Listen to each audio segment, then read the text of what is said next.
एक छोटे से गांव में सुखिया नाम का एक बेहद सीधा सादा और ईमानदार आदमी अपनी पत्नी राधिका के साथ रहता था। सुखिया बहुत ही गरीब था। वह दिन रात मेहनत और लगन से काम करता था, लेकिन फिर भी सुखिया गरीब ही था। वह कभी मेहनत मजदूरी करता तो कभी खेतों में काम करता था ताकि उसके घर का खर्चा चल सके। जैसे जैसे वक्त बीत रहा था, उसकी गरीबी और भी बढ़ती जा रही थी। एक दिन सुखिया अपनी पत्नी से बोला, राधिका, मैं चाहता हूं कि मैं किसी दूसरे शहर में जाकर काम करूं। यहां दिन रात मेहनत करने के बाद भी हम गरीबी हैं। दूर दराज के शहरों में मेहनत कम करनी पड़ती है और पैसे भी ज्यादा मिलते हैं। इसलिए अब मैंने सोच लिया है कि मैं किसी दूसरे शहर में जाकर ही काम करूंगा। अगर तुम चले जाओगे तो मैं घर में अकेली कैसे रहूंगी। मैं नहीं चाहती तुम बाहर जाकर काम करो। मुझे ज्यादा पैसों का लालच नहीं है। मैं कम पैसों में भी गुजारा कर लूंगी। तुम सही सलामत रहो, मेरे लिए बस यही काफी है।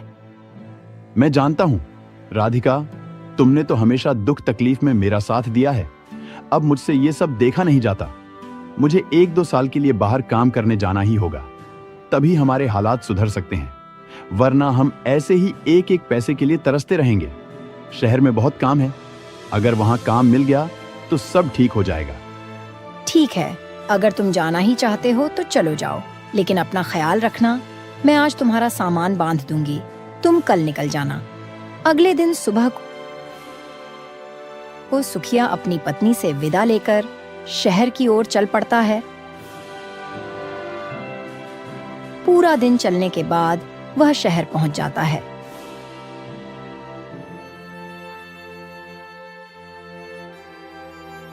इस नए शहर में सुखिया को कोई जानने वाला नहीं था, इसलिए वह सोचने लगता है, किसी भी तरह मुझे रात गुजारने का इंतजाम करना होगा और फिर मैं अगले दिन काम तलाश करूंगा। सुखिया रात भर रुकने के लिए एक घर के पास जाता है। तभी घर का मालिक बाहर आता है और सुखिया उससे कहता है, भैया, मैं गांव से आया हूं और अब रात हो गई है। मुझे रात भर रुकने के लिए कोई जगह चाहिए। अगर आप मुझे रात भर रुकने के लिए अपने घर में जगह देंगे तो आपका बड़ा एहसान होगा। तुम गांव से आए हो या कहीं और से, मुझे इससे कोई फर्क नहीं पड़ता। मैं तुम्हें जानता नहीं, पहचानता नहीं, तो मैं अपने घर में तुम्हें कैसे ठहरा सकता हूं? बहुत से लोग शहर में काम करने आते हैं, तुम कोई नए नहीं हो। अरे जाओ कहीं और देखो। बेचारा सुखिया बगैर कुछ कहे आगे चल पड़ा। फिर सुखिया एक और आदमी के घर गया। भैया, क्या मैं तुम्हारे घर रात भर के लिए रुक सकता हूँ? तुम चाहो तो मैं रात भर रुकने का किराया भी दे सकता हूँ। भाई, मेरा घर बहुत छोटा है और परिवार बहुत बड़ा है, इसलिए तुम मेरे घर में नहीं रुक सकते। इतना कहकर वो आदमी अपने घर के अंदर चला जाता है। उसके बाद सुखिया कई घरों में जाता है, लेकिन हर कोई उसे अपने घर में ठहराने से मना कर देता है। यह सब देखकर सुखिया बहुत निराश हो जाता है। फिर सुखिया सोचने लगता है, इस शहर में कोई भी मुझे अपने घर में ठहराने के लिए तैयार ही नहीं है। अब मैं रात में कहां जाऊं? मेरे तो कुछ भी समझ में नहीं आ रहा है। जब इस शहर में कोई अपने घर में ही नहीं रोक रहा, तो फिर मुझे इस शहर में काम कैसे मिलेगा? बेचारा सुखिया यह सोच ही रहा था, तभी उसकी नजर एक बुढ़िया के घर पर पड़ती है। सुखिया उस बुढ़िया के घर जाता है और बूढ़ी अम्मा से कहता है, माँ, मैं इस शहर में काम की तलाश में आया हूं, लेकिन कोई भी मुझे अपने घर में ठहराने के लिए तैयार ही नहीं है।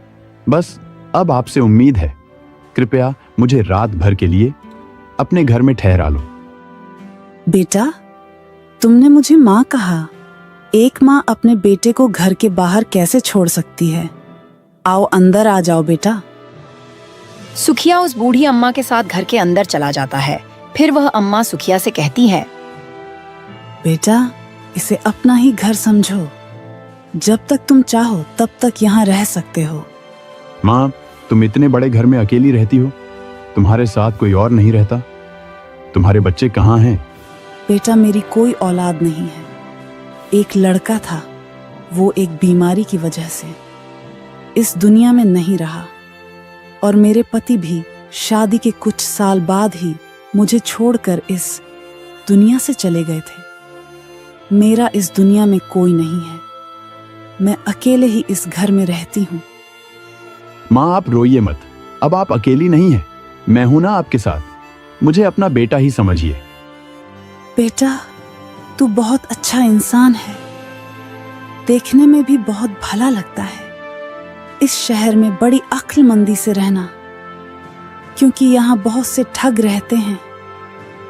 वह नए आदमी को देखकर उसे ठग लेते हैं। माँ, मैं ध्यान रखूंगा, आप परेशान मत होइए। फिर बूढ़ी अम्मा सुखिया को खाना खिलाती है। अगले दिन सुखिया काम की तलाश में निकल जाता है। जल्द ही उसे एक सेठ की राशन की दुकान पर काम मिल जाता है। सुखिया कभी भी सेठ के किसी भी काम से इनकार नहीं करता और हर काम को बहुत अच्छी तरह और ध्यान से करता था। सुखिया के काम के प्रति मेहनत और लगन देखकर सेठ सुखिया से बहुत खुश था, इसलिए वो सुखिया की तनख्वाह भी बढ़ा देता है। सुखिया अपनी कमाई से सिर्फ उतना ही खर्च करता था जितने में उसकी जरूरत पूरी हो सके, और बाकी के बचे हुए पैसे एक छोटी सी थैली में जोड़ता रहता था। एक दिन सुखिया सोचता है, जब मैं 10,000 रुपए जोड़ लूंगा, उसके बाद अपने बीवी बच्चों के पास लौट जाऊंगा और फिर गांव में कोई अच्छा सा कारोबार करूंगा। इस तरह सुखिया कई साल कड़ी मेहनत करता है और वो 10,000 रुपए इकट्ठे कर लेता है। एक गरीब आदमी के लिए 10,000 रुपये बहुत बड़ी रकम थी, इसलिए सुखिया बूढ़ी अम्मा से कहता है, माँ, अब मेरे पास 10,000 रुपए हो गए हैं। मुझे इस बात की चिंता है, अगर किसी कारण मेरी यह रकम कहीं खो गई या किसी ने छीन ली तो बड़ा ही अनर्थ हो जाएगा। इसलिए इस रकम को अपने साथ लिए फिरना तो बहुत बड़ी बेवकूफ़ी होगी और इस घर में छिपा कर रखना भी सही नहीं है। क्या पता मुझे कोई पैसे छुपाता हुआ देख ले और बाद में वो मेरे पैसे चुरा कर ले जाए, फिर मुझे खाली आती ही घर लौटना पड़ेगा। आजकल किसी पर विश्वास नहीं किया जा सकता। बेटा, तू सही कहता है, लेकिन बेटा तू अभी अपने गांव क्यों जा रहा है? थोड़े दिन और रुक जा। माँ, रुकना तो मैं भी चाहता हूँ, लेकिन मैं इन पैसों की वजह से जा रहा हूँ। बेटा, तू एक काम कर, अपने यह पैसे शहर के मशहूर सूदखोर धनराज के पास रख दे। तेरी रकम उसके पास सुरक्षित रहेगी और जब कभी भी तू अपने घर जाए तो धनराज से अपनी रकम ले लेना। लेकिन माँ, मैं उस सूदखोर के पास अपने पैसे कैसे रख सकता हूँ? क्या पता वह कल को पैसे देने से मुकर जाए। बेटा, धनराज बहुत ही ईमानदार और नेक आदमी है। तुम बेफिक्र होकर उसे अपने पैसे दे सकते हो। बहुत से लोग हैं जो उसके पास अपने पैसे रखते हैं।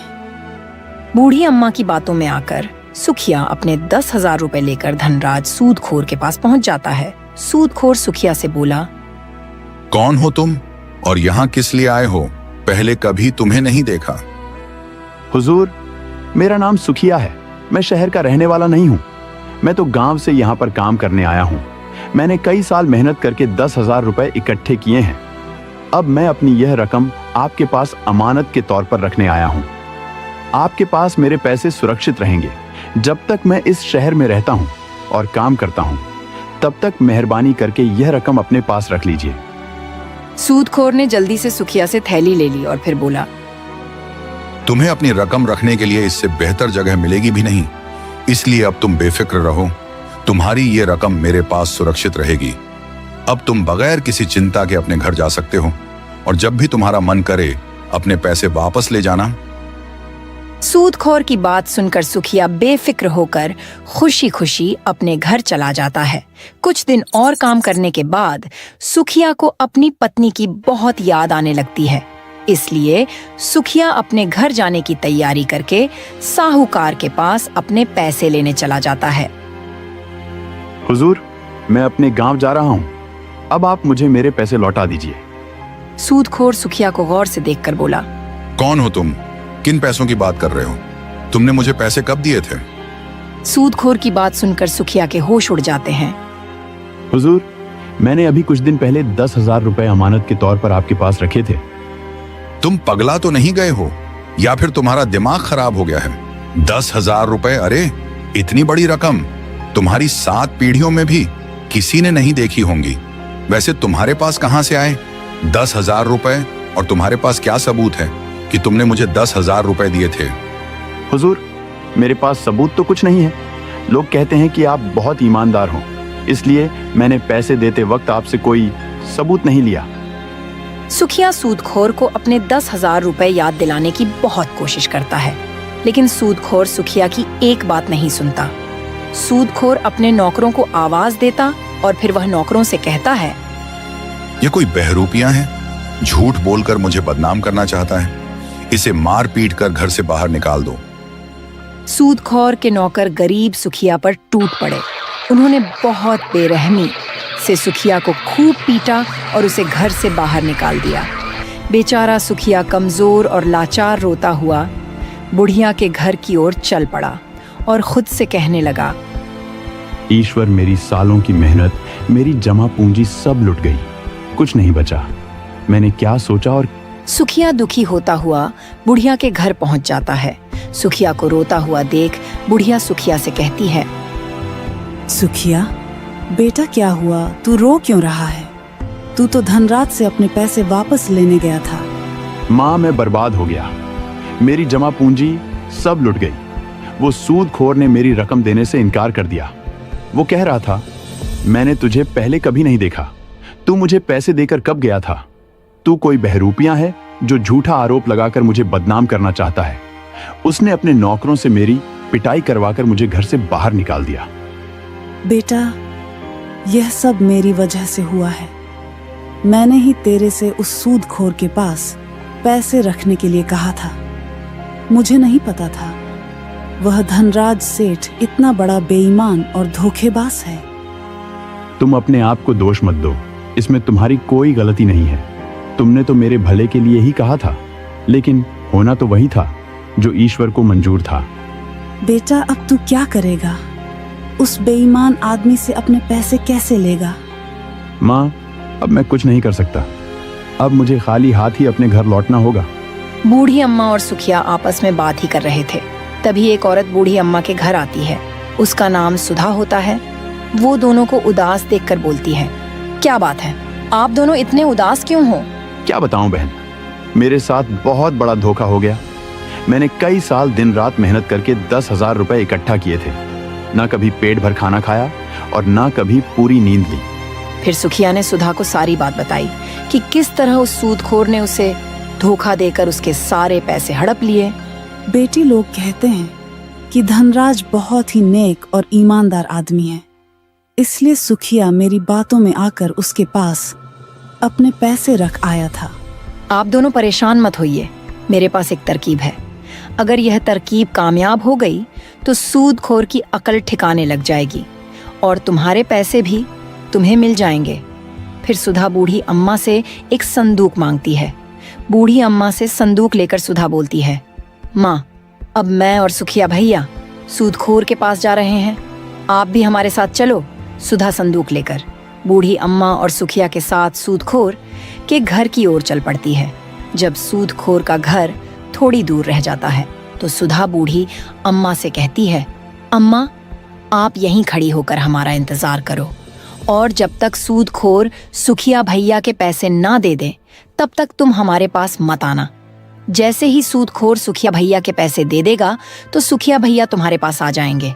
फिर तुम सूदखोर के घर आना और कहना, बहू बेटा व्यापार करके आ गया है, वह तुम्हें बुला रहा है, जल्दी चलो। ठीक है बेटी, मैं ऐसा ही करूंगी। फिर सुधा और सुखिया सूदखोर के घर के पास पहुंच जाते हैं। सुधा सुखिया से कहती है, पहले मैं अंदर जाऊंगी, तुम कुछ देर के बाद आना। उसके बाद सुधा सूदखोर के घर के अंदर चली जाती है। सूदखोर सुधा के सर पर संदूक देखकर बोला, बहन, तुम किस काम से आई हो और तुम्हारे सर पर जो संदूक है इसके अंदर क्या है? मैं संधू व्यापारी की पत्नी हूँ। मेरे पति दूर दराज के देशों में व्यापार करने गए हैं। वो कई महीनों से घर नहीं लौट के आए हैं। ना जाने वह घर कब वापस आएंगे। हमारे यहाँ चोरी बहुत हो रही है।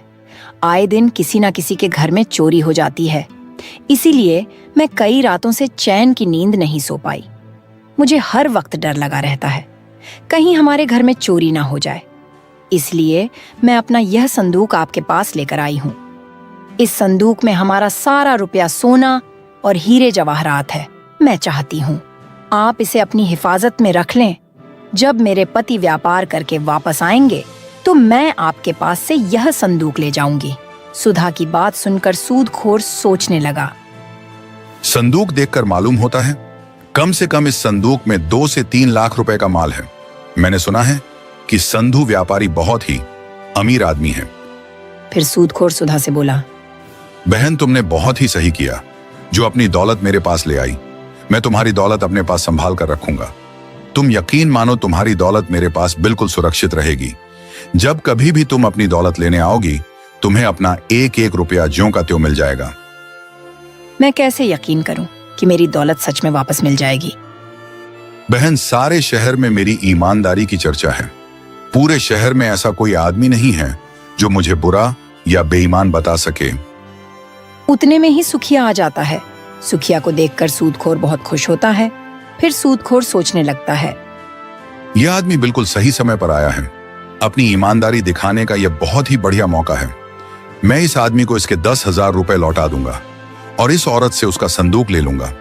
इस औरत की दौलत लेने के लिए मुझे 10,000 रुपए कुर्बान करने ही होंगे। फिर सूदखोर सुधा से बोला, मेरी बहन, मैं तुम्हें विश्वास दिलाता हूं मेरे घर से महफूज भरोसे की कोई दूसरी जगह नहीं है जहां तुम अपनी ये दौलत रख सको। तुम बिल्कुल भी घबराओ मत। तुम्हारी अमानत मेरे पास बिल्कुल सुरक्षित रहेगी। अरे, मेरे घर में तुम्हारी ये दौलत कोई चोरी भी नहीं कर सकता, क्योंकि मेरे घर में घुसने से पहले चोर भी 1000 बार सोचेगा। यह कहते कहते सूदखोर ने ऐसा ढोंग किया जैसे सुखिया पर उसकी नजर अभी अभी पड़ी हो। फिर वह बड़े उत्साह से बोला, अरे तुम यह देखो, इस आदमी ने अपनी सारी जमा पूंजी यानी 10,000 रुपए मेरे पास रखे थे। आज सुबह यह मेरे पास अपनी रकम लेने आया था, मगर मैं इसे पहचान ना पाया। मैंने इसे चोर समझा और रकम लौटाने से इनकार कर दिया। फिर बाद में मैंने अपने दिमाग पर बहुत जोर डाला, तब कहीं जाकर मुझे इसका चेहरा याद आया। भाई, तुमने बहुत अच्छा किया जो तुम अपने रुपए लेने चले आए। मैं तो अपने नौकर को भेज ही रहा था तुम्हें बुलाने के लिए। इस आदमी को तो मैं भी बहुत अच्छी तरीके से जानती हूँ। ये बहुत दूर से शहर में काम करने आया है। ये बेचारा बहुत ही मेहनत से काम करता है। इसने हमारे यहाँ भी काम किया है। इस बेचारे ने दिन रात मेहनत करके पैसे कमाए हैं। तुम इस आदमी को जानती हो, फिर तो किसी बात की फिक्र करने की जरूरत ही नहीं है। मैं अभी इस गरीब आदमी के पैसे दे देता हूँ। सूदखोर जल्दी से अपने कमरे में गया और सुखिया के 10,000 रुपए लाकर दे दिए। सुखिया अपने 10,000 रुपए लेकर सूदखोर के घर से चलता बना। फिर सूदखोर बोला, देखो बहन, मैंने इस गरीब आदमी के पैसे ज्यों के त्यों लौटा दिए। अब तो तुम्हें मेरी ईमानदारी पर यकीन हो गया होगा कि लोगों की दौलत मेरे पास महफूज रहती है। जी बिल्कुल, मुझे पता चल गया है। आप बहुत ही नेक और ईमानदार आदमी हो। तो लाओ, अपना यह संदूक मुझे दे दो और बेफिक्र होकर अपने घर चली जाओ। सूदखोर सुधा से संदूक मांग ही रहा होता है। उतने में बूढ़ी अम्मा आ जाती है। वो सुधा से कहती है, बहू, जल्दी घर चलो। मेरा बेटा व्यापार करके लौट कर आया है। वो तुम्हें बुला रहा है। अम्मा जी, यह तो बहुत अच्छा हुआ जो वो लौट आए। अब हमें कोई चिंता करने की जरूरत नहीं है। अब आपको भी परेशानी उठाने की जरूरत नहीं है। मेरे पति अपनी दौलत की देखभाल खुद कर लेंगे। फिर सुधा ने संदूक उठाया और सूदखोर के घर से चली गई। यह सब देखकर सूदखोर गुस्से से आग बबूला हो गया। गुस्से के मारे उसका बहुत बुरा हाल हो गया। आह धनराज, किस्मत फूट गई। हाय बेड़ा, गरक हो गया। इस नामुराद व्यापारी को भी अभी आना था। थोड़ी देर बाद नहीं आ सकता था। अरे थोड़ी देर से आ जाता तो उसका क्या बिगड़ जाता, पर नहीं, उसका कम वक्त को तो अभी आना था। आज वो दौलत से भरा संदूक मेरा होने ही वाला था। अगर वो संदूक मेरे हाथ लग जाता तो पैसों से मेरी सारी तिजोरियां भर जाती। अब क्या करूं? अपनी इस फूटी किस्मत पर बहुत पछताया। सूदखोर मन ही मन बहुत दुखी हो रहा था और खुद को बुरा भला कह रहा था। उधर सुधा सुखिया से कहती है, मेरे भाई, इंसान को कभी मायूस नहीं होना चाहिए। याद रखो, दुनिया में ऐसा कोई मक्कार और चालाक आदमी नहीं है जिसकी मक्कारी और चालाकी हमेशा कामयाब हो सके। अब तुम अपने घर जाओ और सुख चैन से अपने परिवार के साथ रहो। बहुत भटक लिए अजनबी इलाके में। अपने खून पसीने की कमाई को खर्च करो और खूब मजे करो। माँ, अब आप भी मुझे जाने की इजाजत दो। आपने इस अजनबी शहर में मेरी बहुत मदद की है। मैं आपका ये एहसान जिंदगी भर नहीं भूलूंगा। अरे, इसमें एहसान की क्या बात है? बेटा तू मेरा बेटा है। मैंने तो बस एक माँ का फर्ज अदा किया है। अब तुम जाओ और खुश रहो। मेरा आशीर्वाद हमेशा तुम्हारे साथ है। फिर सुखिया अपने गांव की ओर निकल जाता है। कुछ ही देर में वह अपने घर पहुंच जाता है। सुखिया को देखकर उसकी पत्नी बहुत खुश होती है। जब से तुम गए थे, मेरा एक पल के लिए भी मन नहीं लगता था। हर वक्त आपकी ही याद आती रहती थी। राधा, अब मैं आ गया हूं। तुम्हें किसी बात की चिंता करने की कोई जरूरत नहीं है। मैं एक बहुत बड़ी मुश्किल में फंस गया था, लेकिन ईश्वर ने मुझे उस मुश्किल से निकाल दिया। भला उस महिला का जिसकी वजह से आज मेरी मेहनत की कमाई वापस मिली है। फिर सुखिया अपनी पत्नी को सारी बात बताता है और फिर कहता है, आज के बाद मैं कभी भी शहर में काम करने नहीं जाऊंगा। जो भी करूंगा अपने गांव में रहकर ही करूंगा। उसके बाद सुखिया अपने इकट्ठे किए हुए पैसों से अनाज बेचने की दुकान खोल लेता है। कुछ ही दिनों में उसकी दुकान अच्छी चलने लगती है। इस तरह सुखिया की मेहनत और लगन से उसकी गरीबी के दिन चले जाते हैं और कुछ ही दिनों में सुखिया बहुत मालदार हो जाता है।